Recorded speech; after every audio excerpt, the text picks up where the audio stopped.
Mr. President, the delegation of Indonesia is complete to exercise our right of reply to respond to the statement made by Vanuatu and Solomon Islands, a quote by Tuvalu and Saint Vincent and the Grenadines concerning Papua and West Papua.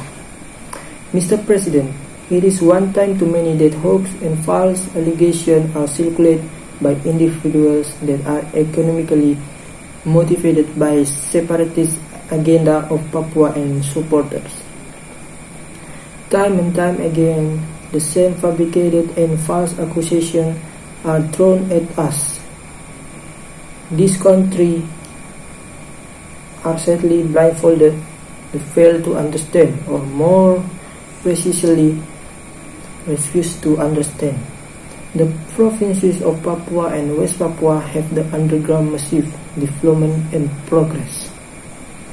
During the past 3 years, 4,325 km roads were built, 30 new seaports, 7 new airports, 20.8 million Papua have free basic health care.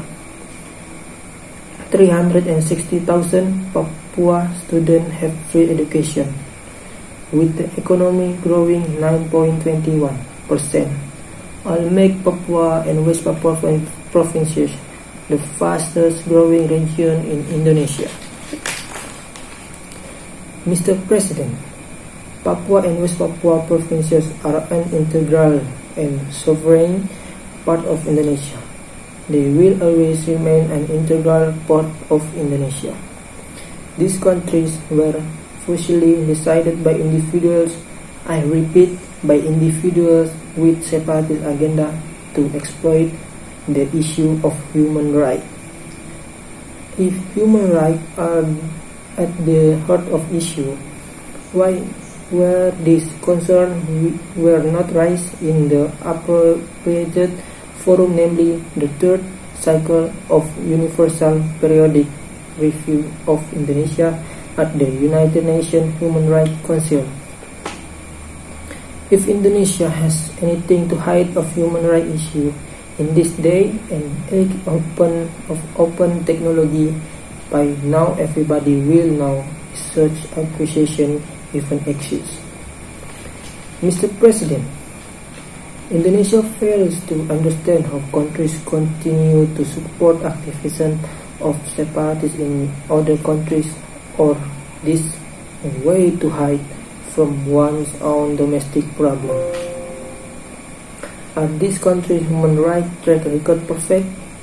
Obviously, the motivation in this august body is to dismember the territorial integrity of sovereign and independent nations. Such actions are illegal, must not be condoned, and violates the fundamental principles enshrined in the United Nations Charter. We cannot let this happen. We cannot let this continue on.